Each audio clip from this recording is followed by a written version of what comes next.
Tatlong residente ng Barangay Kamuwayan sa Balingasag, Misamis Oriental ang kumpirmadong nasawi matapos malunod habang tinatawid ang umapaw na spillway.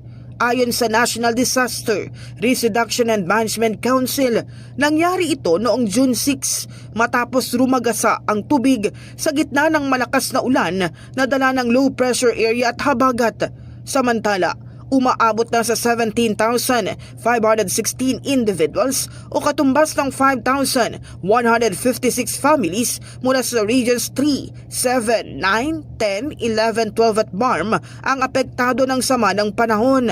Mahigit 1,000 katao o nasa 200 pamilya ang nananatili pa sa mga evacuation centers sa Northern Mindanao. Nagpapatuloy naman ang relief operations ng pamahalaan upang matulungan ang mga naapektuhang pamilya. In the heart of changing lives, ako si Brigada Kath Austria ng 105.1 Brigada News FM Manila, the Music and News Authority.